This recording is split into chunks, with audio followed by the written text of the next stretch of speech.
नमस्कार, आप देख रहे हैं एनडीटीवी इलेक्शन कैफे। मैं हूं पूर्णेंदु शुक्ल। आज हम बात करेंगे असम की सियासत की। दरअसल राहुल गांधी और मल्लिकार्जुन खड़गे असम पहुंचे हुए हैं। पिछले महीने ही गौरव गोगोई अध्यक्ष बनाए गए हैं कांग्रेस की तरफ से। अगले ही साल असम में चुनाव होने हैं। 10 साल से बीजेपी की सरकार है, लेकिन राहुल गांधी वहां पहुंचे और जुबानी जंग शुरू हो गई। राहुल गांधी ने कहा है हेमंत बिस्वा शर्मा जो मुख्यमंत्री हैं उनके लिए कि वो खुद को राजा समझते हैं, लेकिन जल्दी ही वो जेल भेजे जाएंगे। उनके ऊपर तमाम भ्रष्टाचार के आरोप हैं। जवाब में हेमंत बिस्वा शर्मा ने कहा है कि ये बातें वो बोल रहा है जो खुद कई मामलों में जमानत पर है। तो देखते हैं कौन जेल में जाएगा। हम इसी मुद्दे पर चर्चा करेंगे। हमारे साथ विचित सर हैं, शादाब जी हैं, मनोज्ञा जी हैं और मयंक सर हैं। शादाब जी, पहली टिप्पणी आपकी, त्वरित टिप्पणी राउंड में। क्या विवाद है? क्यों हेमंत शर्मा पुराने कांग्रेसी थे, अब ये जेल क्यों भेज रहे हैं एक दूसरे को ये नेता? देखिए, इस विवाद की शुरुआत ये हुई कि जब राहुल गांधी ने असम के नेताओं की एक मीटिंग बुलाई थी और कहा जाता है कि उन्होंने बंद कमरे में अपने कांग्रेस के नेताओं से ये कहा कि वो हेमंत बिस्वा शर्मा के लिए कि वो सबसे करप्ट मुख्यमंत्री हैं और जब हम सत्ता में आएंगे तो उनको जेल में डालेंगे। लेकिन इंटरेस्टिंग बात यह कि कांग्रेस पार्टी के किसी नेता ने ये बात लीक कर दी और हेमंत बिस्वा शर्मा ने ट्वीट किया बाकायदा कि राहुल गांधी मुझे जेल भेजने की बात कर रहे हैं। और राहुल गांधी जो है कैसे नेता हैं पूरा देश जानता है और वो खुद ही ज़मानत में, जो आपने अभी बोला। अभी मैं सुन रहा था कि अभी राहुल गांधी आज दौरे पे हैं असम के। अभी उन्होंने फिर भाषण दिया अभी आधे घंटे सभा में उन्होंने कहा कि कांग्रेस के जो बब्बर शेर हैं वो हेमंत बिस्वा शर्मा को जेल भेजेंगे और हम वो जेल जाने के लिए तैयार रहें और करप्ट मुख्यमंत्री हैं, ये बात उन्होंने कही। तो देखिए, ये तो पूरा विवाद है कि एक मुख्यमंत्री को जेल भेजने की बात कर रहे हैं। देखिए, इसके पीछे मैं आपको बताऊं कि आपको हेमंत बिस्वा शर्मा का एक स्टेटमेंट याद होगा। जब वो कांग्रेस पार्टी में थे तो उन्होंने कहा कि मैं राहुल गांधी से मिलने गया और वो मीटिंग चल रही थी। उन्होंने मुझे उसी प्लेट से बिस्किट खिला दिया जिस प्लेट में कुत्ते ने बिस्किट उठाया था, जो उनका जो पालतू पेट है। और वो काफ़ी चर्चा में रहा था वो बयान। ये बयान बहुत चर्चा तो उन्होंने कहा कि राहुल गांधी को डिसेंसी नहीं पता है कि कोई मेहमान आता है तो कैसे उससे बिहेव करते हैं। और उस मीटिंग के बाद मैंने पार्टी छोड़ने का फैसला किया। ऑन रिकॉर्ड है, मैं कोई ऐसी बात नहीं कर रहा हूँ कि जो कोई ना जानता हो। तो देखिए, हेमंत बिस्वा शर्मा जो है वो गौरव गोगोई की सरकार में 14 साल तरुण गोगोई की सरकार में जो है 14 साल मंत्री रहे थे। मैं तो असम कवर करता था और मैंने उस समय भी कवर किया था। देखिए, जो हेमंत बिस्वा शर्मा है वो मुख्यमंत्री बनना चाहते थे। उन्होंने जो तरुण गोगोई के जो तीसरा कार्यकाल था वो 45 विधायकों के साथ दिल्ली पहुंचे थे और उस समय सोनिया गांधी ने गुलाम नबी आज़ाद को लगाया था कि आप इस मामले को सॉल्व कीजिए और चूंकि ये 45 विधायकों को लेकर आए हैं तो इनको सुनना पड़ेगा। तो गुलाम नबी आज़ाद जब मिले हेमंत बिस्वा शर्मा से तो उन्होंने कहा कि देखिए, हमारे साथ बहुमत है, 45 विधायक हमारे साथ हैं और मुख्यमंत्री ने विधायकों का विश्वास खो दिया है और आप ये बात सोनिया गांधी को जाकर बता दीजिए। तो सोनिया गांधी ने उनसे ये कहा कि आप मुख्यमंत्री को भी बुला लीजिए और देखिए उनके साथ कितने विधायक हैं। तो जब मुख्यमंत्री दिल्ली आए थे तो हम लोगों ने वो मीटिंग कवर की थी तो उनके साथ मुश्किल से 1 दर्जन विधायक थे, उससे भी कम विधायक थे। तो स्पष्ट था कि हेमंत बिस्वा शर्मा के साथ विधायकों का समर्थन था। लेकिन उस वक्त राहुल गांधी ने उनको मुख्यमंत्री नहीं बनने दिया। देखिए, झगड़ा ये है कि राहुल गांधी ने कहा, जब गुलाम नबी आज़ाद मिलने गए उनसे क्या कहते हैं राहुल गांधी से, तो उन्होंने कहा कि जो है नहीं, वो मुख्यमंत्री गौरव गोगोई साहब ही रहेंगे, तरुण गोगोई रहेंगे और हेमंत बिस्वा शर्मा को पार्टी छोड़नी हो तो पार्टी छोड़कर चली जाए। ये सब ऑन रिकॉर्ड बात है, ऐसा नहीं कि कोई बंद कमरे में वही बातचीत है। और उसके बाद उन्होंने पार्टी छोड़ने का फैसला किया। फिर वो राहुल गांधी से जब मिलने गए तो वो कुत्ते वाला जो बहुचर्चित कांड हुआ कि उस प्लेट से उन्होंने बिस्किट उठाया और उसी प्लेट से फिर बाकी नेता भी बिस्कुट उठाया और ये बात उनको बहुत बुरी लगी और उन्होंने कहा कि ये आरोप हेमंत बिस्वा शर्मा ने कहा कि उसके बाद मैंने पार्टी छोड़ने का फैसला किया। तो ये बड़ी इंटरेस्टिंग कहानी, हम लोग आगे इस पे करेंगे। मनोज्ञा जी, आप तो नॉर्थ ईस्ट की पॉलिटिक्स को बहुत लंबे समय से कवर करती रही हैं। हेमंत बिस्वा शर्मा की जो निजी खुन्नस दिखती है बयानों में, और राहुल गांधी भी उनको जेल भेजने की बात कर रहे हैं, और गोगोई परिवार हेमंत बिस्वा शर्मा पे और हेमंत बिस्वा शर्मा जो गौरव गोगोई के पत्नी के ऊपर, उनके पाकिस्तान, ये मतलब आरोप लगते रहे हैं। अगले साल चुनाव है, जैसे जैसे करीब आएगा ये जो भाषा का प्रयोग हो रहा है वो और तल्खी बढ़ेगी। ये तो शुरुआत है, ये ट्रेलर है। पिक्चर अभी बाकी है मेरे दोस्त। और मुख्यमंत्री हेमंत बिस्वा शर्मा को मैं करीब 1.5 दशक से देख रही हूँ। I think I am the only one जिसने पूरे पूर्वोत्तर भारत का एक एक ज़िला ट्रैवल किया है। तो वो सिक्किम से लेकर मिजोरम तक, बंगाल, उड़ीसा, सारे 10 राज्यों का, अगर हम पूरे पश्चिम ईस्ट की बात करें, पूर्व की बात करें तो असम की राजनीति को ज़मीन स्तर पर तरुण गोगोई या कांग्रेस के नेताओं में तरुण गोगोई के जितना अगर कोई जानता था तो वो हेमंत बिस्वा शर्मा। लड़ाई किस बात पर हुई? एक लाइन पर, राजा का बेटा राजा नहीं बनेगा। और ये वहाँ से शुरू हुई बात, क्योंकि तरुण गोगोई ये अपने बेटे को प्रमोट कर रहे थे, यानी गौरव गोगोई को उस समय। और ज़मीनी स्तर पर जो हेमंत बिस्वा शर्मा ने काम किया, हेमंत बिस्वा शर्मा पूर्वोत्तर के एकमात्र मंत्री होंगे जो सरकार बदलने के बाद भी 2 टर्म 3 टर्म स्वास्थ्य मंत्री लगातार रहे, और अब मुख्यमंत्री हैं, अब दूसरे टर्म के लिए चुनाव लड़ने जा रहे हैं। पिछली बार भी जब स्थानांतरण माने हस्तांतरण हुआ सर्बानंद सोनोवाल से इनको मिला हेमंत बिस्वा शर्मा, उसमें भी करीब 1 महीने का समय लग गया था, जिसमें पार्टी अपने डिसीजंस को बहुत ही स्मूथली ट्रांजिशन के तौर पर दिखाना चाहती थी और रखना चाहती थी, और रखा भी गया। अब जमीनी स्तर पर हेमंत बिस्वा शर्मा को पूरे असम में मामा कहते हैं, बच्चे बूढ़े सब मामा कहेंगे। और मामा क्या कर रहे हैं, अपना ग्राउंड पर जो नेटवर्क और जो अपनी आत्मीयता से लोगों से जुड़ते हैं वो अद्भुत है। अब इसमें दूसरी बात, कांग्रेस का एक अपना कल्चर और फ्लेवर रहता है, और बीजेपी की का अपना संगठनात्मक शक्ति। हेमंत बिस्वा शर्मा उस दोनों का अद्भुत केमिकल फॉर्मूला है इस समय, और एक ऐसा केमिकल कॉम्पोजिशन, मैं कहूँगी एक ऐसा कॉम्पोजिशन है वो, जो वो सारी बातें जानता है जो पिछली सरकार ने सही किया और गलत किया, और जो ये भी जानता है कि बीजेपी के एडवांटेजेस, स्ट्रेंथ या फिर कुछ वीकनेस कुछ इलाकों में ईस्ट में क्या हो सकते हैं। अब बात राहुल गांधी, हेमंत बिस्वा शर्मा और गौरव गोगोई और तरुण गोगोई की। तरुण गोगोई गांधी परिवार के बहुत करीबी रहे, हमेशा रहे, उन पर अथाह आशीर्वाद रहा। और ये बात आपको इस बात समझनी होगी, 15 साल सीएम रहे, सिर्फ 15 साल सीएम नहीं रहे, देश के प्रधानमंत्री मनमोहन सिंह 10 साल राज्यसभा असम से आए। तो गांधी परिवार का जो उनको आशीर्वाद, समर्थन, और उसके साथ साथ उन्होंने जो एक क्विड प्रो क्यों तो नहीं कहेंगे, लेकिन एक पार्टी के प्रति जो समर्पण उनका था वो भी दिखता था। अगर प्रधानमंत्री 10 वर्ष 2 बार टर्म वहाँ से आता है तो ये अपने आप में बहुत बड़ी बात है। असम से मनमोहन सिंह जीत कर आते थे, राज्यसभा सदस्य बनते थे और उसके बाद प्रधानमंत्री बनते थे। तो बेसिकली असम ने 2 बार कांग्रेस का प्रधानमंत्री दिया है। पर जब लड़ाई हुई इस बात पर कि पहले वो उनको कैबिनेट में लाना चाहते थे, फिर कुछ प्रोफाइलिंग पर हुआ, फिर तरुण गोगोई बड़े कद्दावर नेताओं में गिने जाते हैं, उनकी ज़मीन पर पकड़ बहुत ज़बरदस्त रही है, और पूरे ईस्ट में उनका नाम आज भी उनका नाम बहुत सम्मान के साथ लिया जाता है।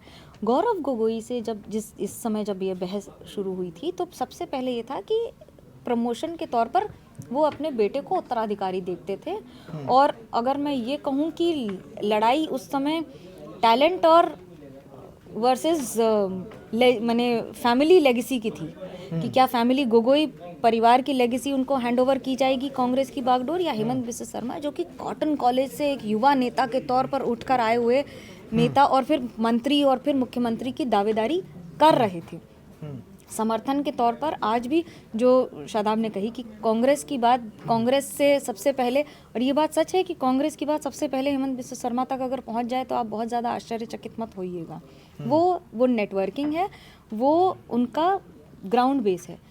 आज लड़ाई जोरहाट से सांसद हो गए हैं गौरव गोगोई, और गौरव गोगोई को हराने के लिए एक बहुत कोशिश की गई थी। गौरव गोगोई जीत कर दिल्ली पहुंचे, पर सीमन में भी कहते हैं कि कुछ उसको लेके भी था कि जो सीट कई सारे सवाल उठे हैं, लेकिन ये लड़ाई अभी शुरू हुई है। असम तो के हम चुनाव अगले राउंड में विस्तार पे आएंगे, अभी थोड़ी टिप्पणी राउंड है। मयंक सर, जो मनोज्ञा जी ने जो बताया कि हेमंत बिस्वा शर्मा के पास 2 बेनिफिट है, एक तो कांग्रेस की अंदरूनी चीज़ों को जानते हैं और बीजेपी का क्या प्लस माइनस है वो भी समझते हैं, लेकिन पिछले जो 10 सालों में उन्होंने जो अपना ट्रांसफॉर्म किया है एक हिंदुत्व के नेता के तौर पे, जो 2 नेता मोदी जी के बाद हिंदुत्व के बड़े पोस्टर बॉय बन के उभरे, योगी जी और हेमंत बिस्वा शर्मा। 34% मुस्लिम आबादी है, तो खाद पानी पूरा है वहाँ पे हिंदुत्व वाली पॉलिटिक्स को लेके। वहाँ ही बुलडोज़र, वो जो उनके बयान होते हैं, कांग्रेस कैसे उसका मुकाबला कर पाएगी? क्या सिर्फ बयान देने से बात हो जाएगी? अगले साल चुनाव है। सिर्फ बयान देने से तो बिल्कुल नहीं होगा। आप ये देखिए कि हेमंत बिस्वा शर्मा ने अपने आप को कैसे ट्रांसफॉर्म किया है, ये हम सब जानते हैं, वेल डॉक्यूमेंटेड है। लेकिन उनको फिर भी बहुत बड़ा एडवांटेज है कि वो इनकम्बेंट है और बहुत पॉपुलर इनकम्बेंट है। अब चैलेंजर को जवानी खर्च से कुछ नहीं होगा। चैलेंजर के लिए आपने जो कहा ना खाद पानी, हिंदुत्व के लिए खाद पानी है। हिंदुत्व के ग्रोथ को आप देखेंगे तो हिंदुत्व पहले फेज में वहीं ग्रो किया जहाँ मुस्लिम आबादी 10% से कम थी। लेकिन यहाँ तो 34%। आप ये देखिए, शुरू का हिंदुत्व का ग्रोथ वाला स्टेट देखिए, गुजरात, मध्य प्रदेश, छत्तीसगढ़, राजस्थान, दिल्ली भी कुछ हद तक, सब जगह मुस्लिम आबादी 10% से कम था। बिल्कुल सही बात है। ये चेंज हुआ कब? मोदी जी के आने के बाद ये चेंज हुआ। अब कांग्रेस के हिसाब से आप अगर देखेंगे तो इतना फेवरेबल ग्राउंड कहीं हो सकता है क्या? कांग्रेस अगर क्लेम करती है कि हमारे साथ मुस्लिम आबादी है, तो 35% किसी एक स्टेट में सबसे ज़्यादा मुस्लिम आबादी है। कश्मीर रीजन को अगर छोड़ दिया जाए तो असम में है 35%। कुछ लोग बोलते हैं कि इलीगल माइग्रेंट्स को अगर ऐड कर देंगे तो वो और भी आबादी ज़्यादा है। इतना फेवरेबल कंडीशन में आप 10 साल से मार्जिन पे हैं, बिल्कुल ही साइडलाइन है। तो इसका मतलब कि आपका जो ये जमा खर्च वाला ये बयानबाजी से नहीं होगा। और कुछ दिन पहले विचित्र जी आए थे वहाँ आसाम से, इन्होंने बड़ी अच्छी बात कही कि ग्राउंड पे कांग्रेसी नहीं दिखता है। ये अभी भी ड्राइंग रूम पॉलिटिक्स में लगे हुए हैं। वहाँ के लोगों का, वहाँ के कार्यकर्ताओं का कम से कम यही एक्सपीरियंस है, और इनको ये लगता है कि ये वही ड्राइंग रूम पॉलिटिशियन और कुछ सभा को एड्रेस करके और कुछ बड़े बड़े बयान से अगर हम चैलेंज कर पाएंगे इतने पावरफुल इनकम्बेंट को, तो हमको लगता है गलतफहमी में जी रही है। पिछे सर 10 साल तो बीजेपी की सरकार हो जाएगी, अगले साल पूरी, अगले ही साल चुनाव है। तो 10 साल तो एक बड़ा वक्त होता है विपक्ष के लिए, मौका भी होता है कि भाई 10 साल एक सरकार रहेगी, तो अच्छा मौका है कांग्रेस के लिए। इसलिए राहुल गांधी दौरे कर रहे हैं वहाँ पे। लेकिन 10वें साल में बिल्कुल कर रहे हैं ना, ये सवाल लगातार। भारत जोड़ो यात्रा का दूसरा अंक भी उधर से शुरू हुआ था। ठीक है, चलिए मान लेते हैं कि 7वें साल में किए थे, 8वें साल में महत्वपूर्ण वहाँ पर सर ने, मयंक जी ने बताई पर सारी बातें। जब मैं पिछले महीने गया था तो मैंने सामान्य लोगों से बातचीत की। उन सामान्य लोगों में जैसे कि जो ब्रह्मपुत्र नदी किनारे बैठे थे, या असम में गुवाहाटी में मार्केट में घूम रहे थे, ऐसे जहाँ कहीं दुकान में गए। बीजेपी के पक्ष में क्या सबसे बड़ी चीज़ जो जा रही है, जो कांग्रेस के पास नहीं है, वो हेमंत बिश्व शर्मा स्वयं में है। 10 में से 8 लोगों ने कम से कम ये मुझे कहा होगा कि हेमंत बिश्व शर्मा जिस तरफ रहेंगे वो चुनाव जीतेगा। वो अगर आज कांग्रेस के साथ आ जाएं तो कांग्रेस चुनाव जीत जाएगी। वजह क्या? उनका वही वेल कनेक्ट होना। और दूसरी चीज़ बीजेपी के पक्ष में जो जाता है, जो कि मनोज्ञा जी ने भी कहा कि सारे जिलों का भ्रमण, और हाँ ये भी बताया कि सिर्फ असम ही नहीं, नॉर्थ ईस्ट में सारी सरकारें अगर जो बीजेपी की दिख रही हैं तो उसमें एक व्यक्ति आता है तो हेमंत बिश्व शर्मा। मैं कोई उनका महिमा मंडन करने के लिए नहीं कर रहा हूँ, जो लोग कह रहे थे मैं वही बात कर रहा हूँ। तो हमने पूछा कि ये हिंदुत्व का उभार है, तो बोला कि उन लोगों का ये था कि हिंदुत्व तो अपनी जगह है, वो तो राजनीति का हिस्सा है, लेकिन असल में जो काम इसने किया वो कांग्रेस ने 15 साल में बिल्कुल नहीं किया, जिस सरकार में खुद हेमंत बिश्व शर्मा भी मंत्री थे। वो काम शिक्षा और स्वास्थ्य पर।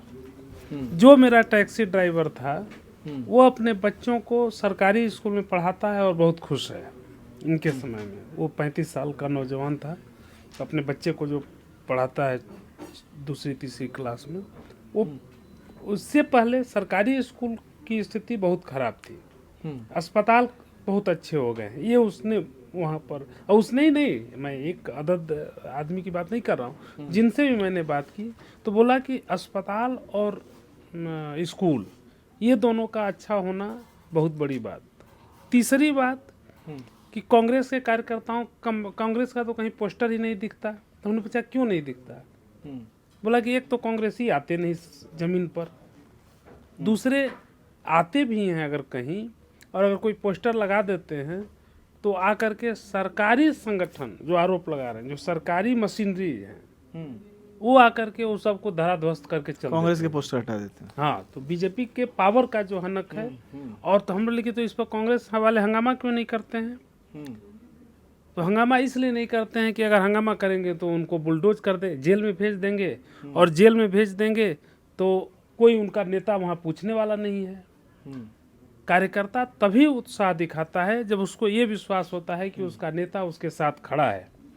दिल्ली में बैठ करके अगर नेता या दिसपुर में या गुवाहाटी में बैठ के खाली प्रवचन देगा तो उस प्रवचन से हौसला नहीं आएगा, ये चीज़ वहाँ पर दिखी। फिर एक बात और भी था कि ये लोग इनके बारे में क्या नाम है, गौरव गोगोई, बोला कि गौरव गोगोई एनर्जेटिक हैं, गौरव गोगोई की छवि को लेकर के कोई सवाल नहीं है, लेकिन गौरव गोगोई में एक उस तरह का जो अभिजात्यपना होता है जो कांग्रेस के तमाम नेताओं में है, वो उनको आम लोगों से कनेक्ट नहीं करता जो सिंधिया में है। मतलब कांग्रेस में कौन है, कांग्रेस में तो सभी राजनीति के वंशावली वाले ही हैं ना, ये अहोम राजवंश से आते हैं लोग। तो और इस चीज़ को बहुत अच्छे से हेमंत बिस्वा शर्मा ने बेच दिया।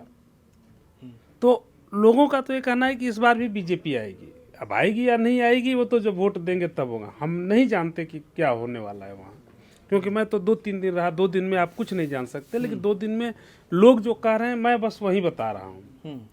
लेकिन आपका सैंपल साइज जो है गुवाहाटी से था, गुवाहाटी से था, पूरे असम की तस्वीर नहीं थी वो। बिल्कुल नहीं। मैं ये भी नहीं कह रहा हूँ कि हम कोई जो है 2000-4000, मुश्किल से हम 15-20-25 लोगों से बात किए होंगे। मैं कहीं ये नहीं कह रहा हूँ कि कोई ये सर्वे है, इसलिए इस पर सैंपल साइज पर मत जाइए। हम लोगों की बात कर रहे हैं और कुछ जो हमने ये समझा है। एक बात मैं ज़रूर कहूँगा कि राहुल गांधी पर जो ये आरोप लगाते हैं, राहुल गांधी में कमियां हो सकती हैं कि अपने कुत्ते वाले प्लेट में हमको बिस्किट खिला दी, मुझे लगता है ये बहुत गंदे टेस्ट में कहा गया है। और हमें नहीं लगता है, क्यों नहीं लगता है कि वहाँ पर एक कांग्रेस के नेता हैं, कांग्रेस सरकार में मंत्री थे, हेमंत बिस्वा शर्मा जब मंत्री थे तभी वो भी मंत्री थे। वो एक बार मेरे घर आए मुझसे मिलने दिल्ली में, तो उन्होंने कहा कि जा रहे हैं हम राहुल गांधी से मिलने। तो मैंने कहा ज़रूर जाइए। तो मैंने बल्कि यही चुटकी ली कि लगता है कि आप भी कुत्ते वाली बिस्किट खाना पसंद करते हैं।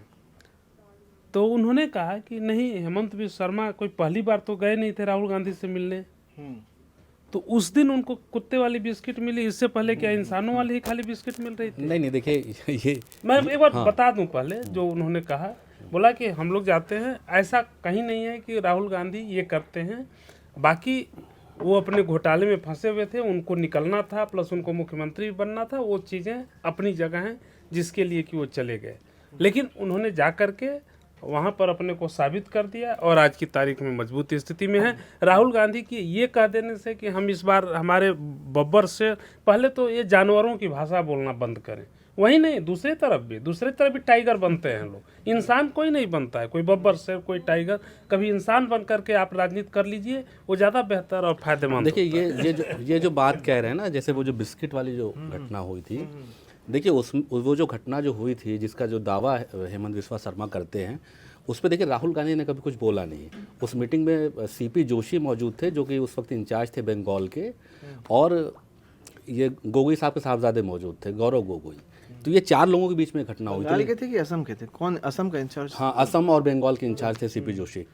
तो उस वक्त ये घटना हुई थी, लेकिन उस पर कभी किसी ने कुछ बोला नहीं। लेकिन वो बयान चूंकि काफ़ी चर्चा में आया था, उन्होंने इतने बड़े नेता के बारे में ऐसा बयान दिया था। देखिए जो हेमंत बिस्वा शर्मा है ना, आप इनको जो हितेश्वर सैकिया सीएम थे वो राजनीति में लेकर आए थे और उनको काफ़ी प्रमोट किया उन्होंने। और जब गोगोई साहब सीएम थे तो उन्होंने इनको बहुत राजनीति में आगे बढ़ाया, उनको मंत्री बनाया, और वो सबसे विश्वस्त माने जाते थे। माना जाता था कि मुख्यमंत्री फैसला नहीं लेते हैं, ये फैसला लेते हैं। ये आपको बताएंगे, इन्होंने बहुत कवर किया है। तो उस वक्त सबसे करीबी लोगों में थे। लेकिन देखिए हेमंत बिस्वा शर्मा बहुत महत्वाकांक्षी राजनेता हैं। आप सोचिए कि जिस मुख्यमंत्री ने उनको आगे बढ़ाया, इतना राजनीति में ऊपर किया, उसके खिलाफ ही विधायकों को तोड़कर वो दिल्ली लेकर चले आए और वो खुद मुख्यमंत्री बनना चाहते थे। देखिए इस बारे में गुलाम नबी आज़ाद की किताब अभी कभी पढ़ेंगे तो उसमें बहुत कुछ उन्होंने लिखा है। गुलाम नबी आज़ाद ने पूरा बताया है कि कैसे राहुल गांधी ने उनको मुख्यमंत्री नहीं बनने दिया हेमंत बिस्वा शर्मा को। देखिए ये एक जो है ना, ये निजी राइवलरी है, इसको आप पॉलिटिकली राइवलरी मत जाइए। मैं एक छोटा सा बहुत आपको बताऊंगा कि गुलाम नबी आज़ाद ने यह भी लिखा कि जब मैं 45 विधायकों को मैंने देख लिया उनके साथ और मैं राहुल गांधी के से मिलने पहुंचा तो राहुल गांधी के घर पे ये दोनों लोग मौजूद थे, मतलब इनके फादर गोगोई साहब के और गौरव गोगोई मौजूद थे। और राहुल गांधी ने मुझे स्पष्ट कहा वहाँ पे कि मुख्यमंत्री यही रहेंगे और हेमंत बिस्वा शर्मा को जाना हो तो चले जाएं। ये गुलाम नबी आज़ाद ने ऑन रिकॉर्ड लिखा है। तो मसला ये है कि ये जो मैं कह रहा हूँ ना वो निजी खुन्नस है, जो कि आज जिस तरीके से आज वो कह रहे हैं कि हम जेल भेजेंगे, वो कह रहे हैं कि करप्ट है। आपको याद होगा कि जब राहुल गांधी भारत जोड़ो यात्रा में गुवाहाटी गए थे तो उनके खिलाफ केस किया था हेमंत बिस्वा शर्मा ने। और जिस वक्त अयोध्या में वो प्राण प्रतिष्ठा चल रही थी, वहाँ राहुल गांधी एक मंदिर जाना चाहते थे, इन्होंने मंदिर नहीं जाने दिया, उनको धरने पे बैठना पड़ा राहुल गांधी को। और राहुल गांधी को, और मुझे याद है कि उस समय बिस्वा शर्मा ने एक बयान भी दिया कि लोकसभा चुनाव के बाद मैं राहुल गांधी को जेल भेजूंगा। उस वक्त उन्होंने एक बयान दिया था कि तो राहुल गांधी ने कहा कि मैं जेल जाने को तैयार हूँ। तो ये जो है ना, ये निजी खुन्नस, ये जो पॉलिटिकल राइवलरी है निजी खुन्नस में बदल गई है। देखिए एक छोटी सी बात और मैं कहूँगा, चूँकि सुमित जी भी आ गए हैं, उन्होंने नहीं कुछ कहा है। देखिए जो असम की अगर आप पॉलिटिक्स को देखेंगे तो वहाँ पे एक और राजनीतिक दल है AIUDF, उसका बदरुद्दीन अजमल का उसका बड़ा इंपॉर्टेंट रोल रहता है वहाँ की स्टेट पॉलिटिक्स में। कांग्रेस ने क्या गड़बड़ किया, जब CP जोशी इंचार्ज थे असम में, उन्होंने AIUDF से अपना गठबंधन तोड़ दिया था और अकेले चुनाव लड़ी थी, जिसका उनको बड़ा राजनीतिक तौर पे नुकसान उठाना पड़ा। और उस वक्त वो कहते थे कि भाई हम तो कांग्रेस को मजबूत करेंगे और अकेले चुनाव लड़ेंगे, जिसके बाद भाजपा आ गई और दोबारा फिर भाजपा आ गई। तो कांग्रेस की एक रणनीतिक भूल थी, जबकि वो अजमल साहब दिल्ली के चक्कर लगाते रहे, सोनिया गांधी से मिलते रहे कि भाई आप हमसे अलायंस कर लीजिए और तभी हम लोग सत्ता में आ पाएंगे। तो मुझे लगता है कि एक रणनीतिक भूल भी कांग्रेस पार्टी से उस वक्त हुई थी। सुमित सर जी, कांग्रेस के नेता थे हेमंत बिस्वा शर्मा साहब, बीजेपी में गए, अभी 10 साल से वहाँ सरकार है, अब खुद CM है, 2021 से चुनाव है अगले साल। कांग्रेस ने फिर तरुण गोगोई के बेटे गौरव गोगोई, जो डेप्यूटी स्पीकर हैं, लीडर हैं कांग्रेस के, उन पे दांव खेला है। बात बनेगी, कांग्रेस के लिए मौका है अगले साल वहाँ? अभी देर है चुनाव में, अभी तो बहुत कुछ होना बाकी है। आज पहली बार मेरे ख्याल से आप कहेंगे राहुल गांधी और मल्लिकार्जुन खड़गे वहाँ थे और उन्होंने कैंपेन किया, रैली की, और वो जो राजनीतिक बैन, लेकिन बड़ा हाई वोल्टेज मामला है, जेल भेजने की बातें हो रही हैं, तो उससे क्या हो गया? तो कोई कुछ भी कह सकता है, देश में आज़ादी है, लोकतंत्र है, जेल भेजने की बातें तो कोई कर ही सकता है। ये बातें नहीं होती तो आप यहाँ चर्चा मैं भी यही बोलने वाला था कि इस बहाने आपको एक टॉपिक तो मिल गया, वरना आप बिहार के पीछे पड़े होते आज भी। वैसे बिहार पे आपके व्यूज नहीं आ रहे हैं। नहीं अच्छे व्यू है, दर्शक बहुत लाइक कर रहे हैं, ऐसा नहीं। मैं जस्ट जोकिंग। तो मेरा प्यार बहुत मिल रहा है। मेरा सिर्फ इतना कहना था कि अभी बहुत जल्दबाजी है असम के चुनाव के बारे में कुछ भी कंटेम्पलेट करना। देखिए बिहार का चुनाव ईस्टर्न इंडिया का चुनाव है और इसका इम्पैक्ट असम के चुनाव, इसका नतीजा जो भी होगा वो असम तक ज़रूर उसका असर जाएगा। इसलिए मैं कह रहा हूँ कि बड़ी संख्या में मुस्लिम वोटर यहाँ भी हैं, बड़ी संख्या में मुस्लिम वोटर वहाँ भी है। यहाँ भी बांग्लादेशी और घुसपैठियों कथित तौर पर समस्या है, वहाँ भी घुसपैठियों का बड़ा मामला बीजेपी बनाती है। यहाँ भी SIR हो रहा है, क्या वहाँ SIR होगा? ये भी तो ऑलरेडी NRC हो ही गया। हाँ, तो वहाँ तो NRC हो ही गया, सॉरी, वहाँ तो उसकी ज़रूरत ही नहीं पड़ेगी। इनफैक्ट CM ने मना किया है। हेमंत बिस्वा शर्मा साहब का बयान में कल पे पढ़ रहा था, उन्होंने मना किया कि हमारे राज्य में करने की ज़रूरत नहीं है, यहाँ पे तो NRC हो चुका है, यहाँ पे सारा डेटा अवेलेबल है। तो ये जो क्योंकि मुस्लिम सीटें भी कांग्रेस का कोर वोट बैंक है, बीजेपी पे वैसे ही इल्ज़ाम लगता है कि आप उनको साथ नहीं लेते हैं, तो ये पूरा का पूरा चुनाव उसके ऊपर डिपेंड करेगा कि वो कितने मुतमईन होते हैं।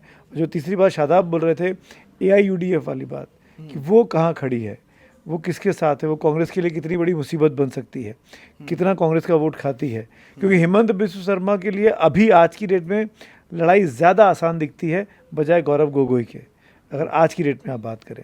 उसकी वजह एक तो यही है कि सत्ता में पार्टी है पिछले 10 साल से, पहले सर्बानंद सोनोवाल रहे या फिर ये रहे मुख्यमंत्री हेमंत बिस्वा शर्मा। कांग्रेस पार्टी लगातार 10 साल से विपक्ष में है। गौरव गोगोई को बहुत इंपॉर्टेंस मिली है। गौरव गोगोई पर मुख्यमंत्री ने लगातार हमले भी किए, उनकी शादी को लेके, उनकी वाइफ को लेके, पाकिस्तान जाने को लेके, जी पाकिस्तान जाने को लेके, वो एक कहानी और चल रही है। तो ये बहुत सी ऐसी चीज़ें हैं जिसपे कांग्रेस घिरी हुई है ऑलरेडी। तो कांग्रेस को इन तमाम बातों का तोड़ ढूंढ लेना होगा, क्या कांग्रेस जवाब दे पाएगी, ये भी ज़रूरी है। बीजेपी के लिए जो चैलेंजिंग पॉइंट है वो उसकी एंटी इनकम्बेंसी। 10 साल की सरकार हो गई भाई, 10 साल के मुख्यमंत्री हो गए, 5 साल के मुख्यमंत्री हो गए, और पिछली 5 जो पहली 5 थी उसमें तो सुपर मुख्यमंत्री थे, वो सातों स्टेट के मुख्यमंत्री थे। वो जो काउंसिल बनाई थी, हाँ नेडा, हाँ नेडा, उसके अलायंस, उसके सर्वे सर्वा वही थे, तो वो ज़्यादा पावरफुल थे।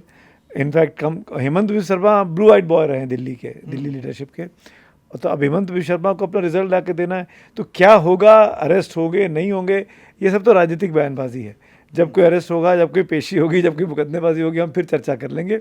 लेकिन अभी मेरा कहना है कि आज हम बहुत जल्दी चर्चा कर रहे हैं इस बारे में, ये सोच के कि कांग्रेस क्या जवाब दे पाएगी नहीं दे पाएगी। गौरव गोगोई की नेतृत्व क्षमता, गोगोई परिवार की अपनी लोकप्रियता और राहुल गांधी का जो एक्सेप्टेंस है, जो कि बिहार के चुनावों में मुस्लिम के मामले पे दिखाई देगा, वो कितना SIR के मामले पे बड़ा कैंपेन कांग्रेस ने छेड़ा हुआ है, क्या उस पे मुसलमान कांग्रेस के साथ जुड़ेंगे या उनको कांग्रेस पे भरोसा नहीं है? क्योंकि मुझे लगता है कि ओवैसी वहाँ जाके भी चुनाव लड़ेंगे। ओवैसी जैसे बिहार में चुनाव लड़ रहे हैं, ऐसे AIUDF तो है ही वहाँ, क्या पता AIMIM भी वहाँ पहुँच जाए। तो ऐसे में फिर वो वोट बंटवारा ना हो जाए, बंटवारा हुआ तो फ़ायदा किसका होगा मुझे बोलने की ज़रूरत ही नहीं है। मनुकिया जी, बस छोटी सी टिप्पणी चाहूँगा। प्रैक्टिकल अंडरस्टैंडिंग रहती है। AIUDF और AIMIM सुमित सर कभी ने जो एक साथ बात की चुनाव कि नहीं अभी लड़ते। चुनाव दूर है, लेकिन इस मेरा एक आपस की बातचीत दोनों की। मेरा एक व्यू है इस मामले में कि अभी जो चुनाव है वो बीजेपी ने जिस तरह की उसकी रणनीति है, जिस तरह से वो 24 घंटे वाली पॉलिटिक्स करती है, तो चुनाव सिर्फ चुनाव आने पे नहीं लड़ती है, वो चुनाव रोज़ कुछ ना कुछ होता रहता है। और हेमंत बिस्वा शर्मा की भी जो पॉलिटिक्स है, जिस तरह से एक पोलराइज्ड उसमें वो बात करते हैं और हिंदुत्व और उसको लेके बात करते हैं, तो वो रोज़ कुछ ना कुछ हो रहा होता है। सिर्फ चुनाव से कुछ चंद महीने पहले जा कर के आप चुनाव, आज की बीजेपी और आज के हेमंत बिस्वा शर्मा का मुकाबला करना मुश्किल है। क्या आपकी क्या टिप्पणी इसको लेके? देखिए, मैं ये मानती हूँ कि एक छात्र जो साल भर होमवर्क करे और एक छात्र जो एग्ज़ाम के टाइम होमवर्क करे, उतना ही डिफरेंस है।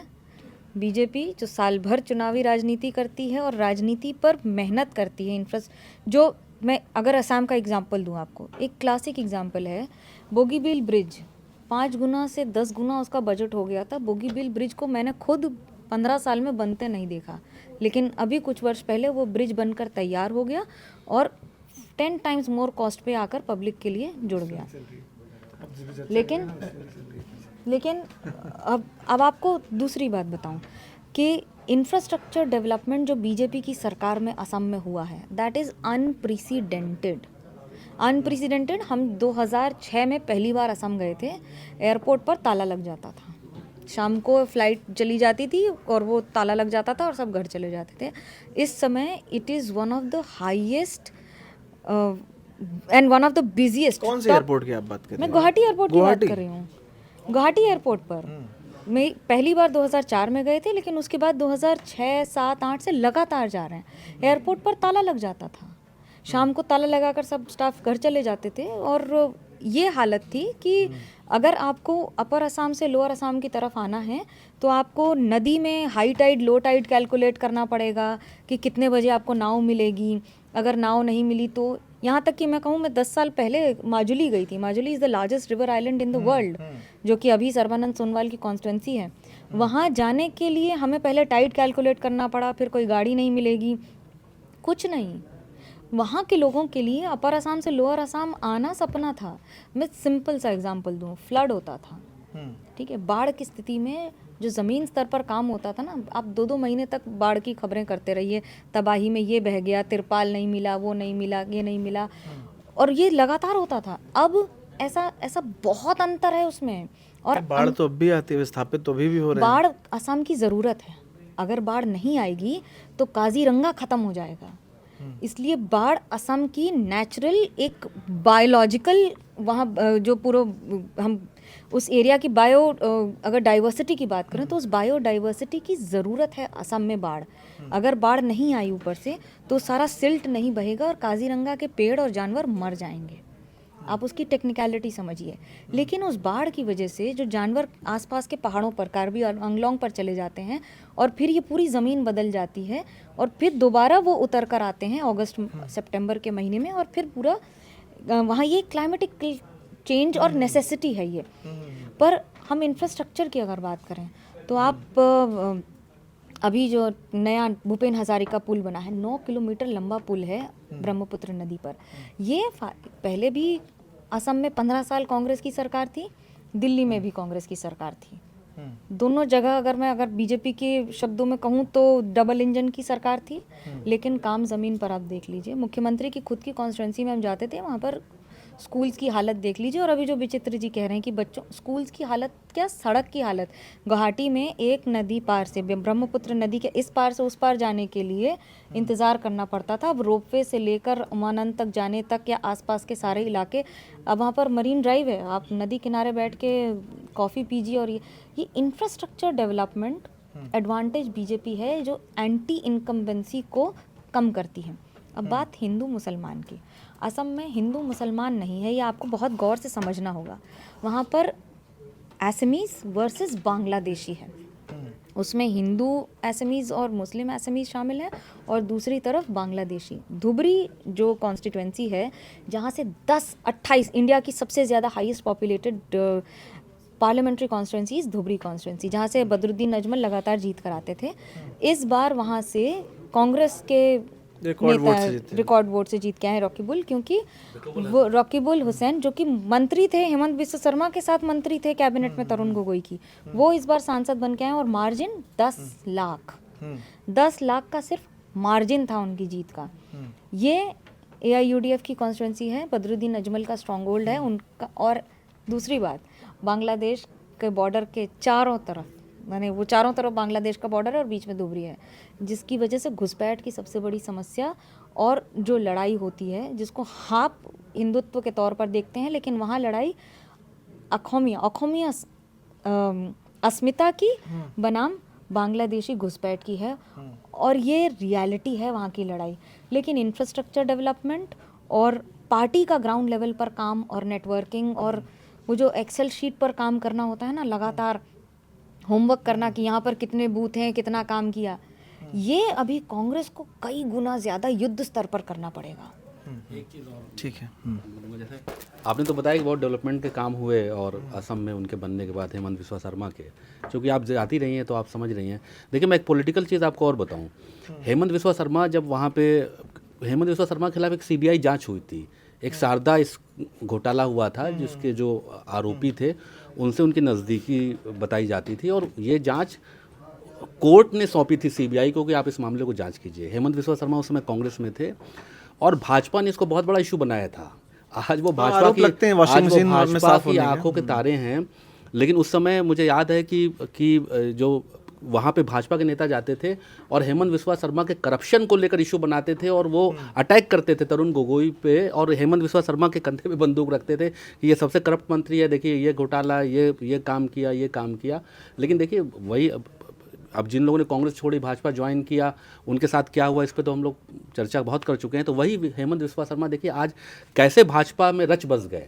आज वो भाजपा नेताओं के आँख के तारे हैं। जो भाजपा का केंद्रीय नेतृत्व है वो बहुत पसंद करता है हेमंत बिस्वा शर्मा को, उनको पूरा नॉर्थ ईस्ट के सभी राज्यों में उनको जिताने की जिम्मेदारी दी।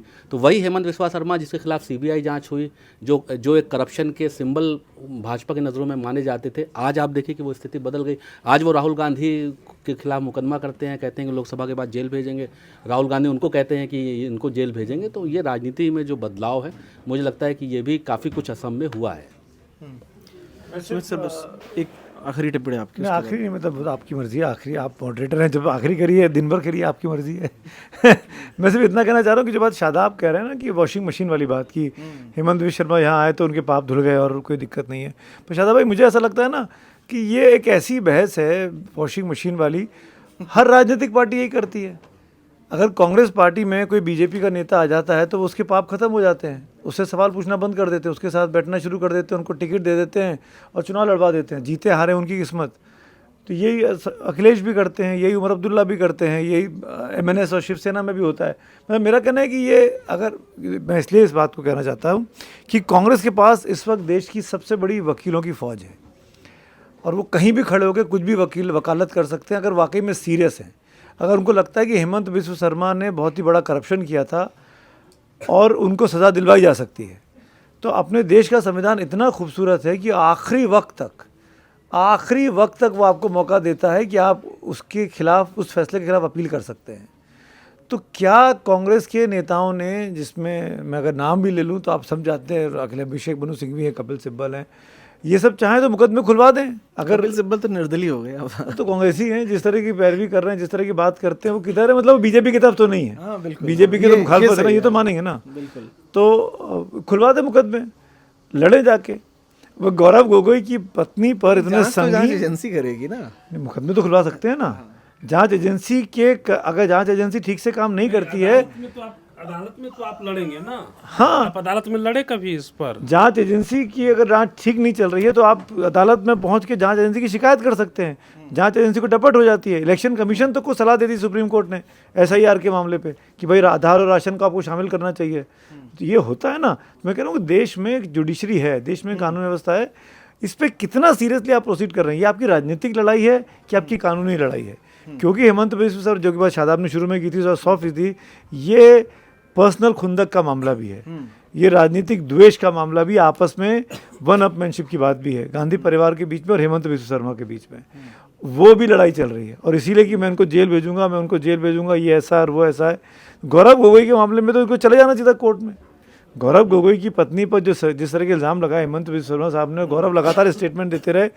मुझे नहीं पता, अगर मैं करेक्ट हूँ तो प्लीज़ करेक्ट भी, जो भी लोग देख रहे हैं इसको, कि क्या कहीं कानूनी मुकदमा हुआ, क्या मानहानि का कोई मुकदमा किया गया गौरव गोगोई परिवार की तरफ से हेमंत बिस्वा शर्मा पर? आई डोंट नो, अगर है तो मुझे प्लीज़ करेक्ट मी। मैं कहना चाह रहा हूँ कि ये कानूनी लड़ाई है, इसको कानूनी तरीके से लड़ना चाहिए। इस तरह के बात करके कि साडा में आरोपी थे और उसमें थे, भाई उसको जनता ने चुन लिया एक बार, वो 5 साल मुख्यमंत्री रह गए हैं और जनता ने जनता की अदालत में तो सर ये तर्क जनता की अदालत में तो निकल गए ना। लेकिन ये तर्क तो अलग है ना। एक चीज बताएं इसमें, ये तो फिर इसमें ये है कि देखिए, जो पावर में रहता है, एक तो उसके सारे पाप जो उसके पावर में धुल जाए, पावर की का जो फ्लो होता है ना, उसमें धुल जाते हैं, या वो इतना अहंकारी हो जाता है।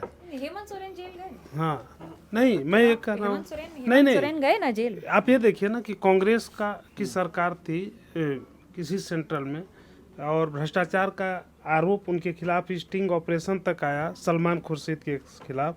आजकल सलमान खुर्शीद कितने जो है राष्ट्रवादी बन गए, अब बन रहे हैं, जब 10 साल बीत गया तो। और वो कानून मंत्री थे, और कांग्रेस की उस समय एक तरह से देखें तो कितना मैंने ये था, मैंने हठीली पार्टी थी कि उसके बाद तुरंत उनका प्रमोशन हुआ, उस घटना के तुरंत बाद। कहाँ तो लोग हटाने की बात करते थे, लेकिन प्रमोशन हुआ और वो कानून मंत्री से विदेश मंत्री बनाए गए थे। तो भ्रष्टाचार वाला मामला वही देवेंद्र फडणवीस ने, जिस अजीत पवार को बोलते थे चक्की पीसिंग एंड पीसिंग एंड पीसिंग, वो उनके मंत्रिमंडल की शोभा बढ़ा रहे हैं उप मुख्यमंत्री बनकर। तो ये तो एक जगह है। कांग्रेस में असल दिक्कत वहाँ पर एक चीज़ और भी है कि कांग्रेस 1-2 नेता से बाहर निकल ही नहीं पाती है। जैसे अब गौरव गोगोई हैं, गौरव गोगोई यहाँ पर सेंटर में उप नेता भी रहेंगे, वहाँ पर पार्टी के अध्यक्ष भी रहेंगे, मतलब आपके पास चीफ भी वही होंगे, ये मुख्यमंत्री के दावेदार तो, हाँ ये भी बात सही कह रहे हैं। और वहाँ पर यहाँ पर जैसे खड़गे जी हैं, वो राज्यसभा में नेता भी हैं पार्टी के, और वहीं पार्टी के अध्यक्ष भी हैं, मतलब केंद्रीय मंत्री हैं। नहीं, इनके यहाँ तो एक ढूंढने की चल रही है, वो कुछ रसाकसी कुछ आपस में है। जो एक वर्ष से तो एक वर्ष से है, एक वर्ष तो अमित शाह पार्टी डिसाइड करेगी कौन किस पद और कद पर रहेगा। नहीं, तो मैं कहाँ कर रहा हूँ कि मैं डिसाइड करूंगा, मैं तो ये कह रहा हूँ कि वो डिसीजन गलत है। वो डिसाइड कर लिए किए, मेरे कहने से थोड़े ना कि कांग्रेस उनको अध्यक्ष पद से या उपनेता पद से हटाएगी। मेरा ये कहना है कि आपको लोगों में, अपनी पार्टी में अलग अलग लोगों को, अलग अलग प्रतिनिधियों को मौका देना चाहिए, तब जाकर के आप लड़ सकते हैं। एक ही व्यक्ति पर सारा फोकस करके आप सेंट्रलाइज करते हैं, एक तरफ बातें डिसेंट्रलाइज करने करते हैं, जो कहते हैं कि जो 80% जो उपेक्षित वंचित तबका है उसके ही हक की बात और राज करने के लिए देना होता है, तो उस समय तुम उसी को देते हो जिसके खिलाफ बोलते रहते हो। ये खतरनाक प्रवृत्ति। तो आज की चर्चा में बस इतना ही, कल मिलते हैं किसी और विषय के साथ, तब तक के लिए नमस्कार।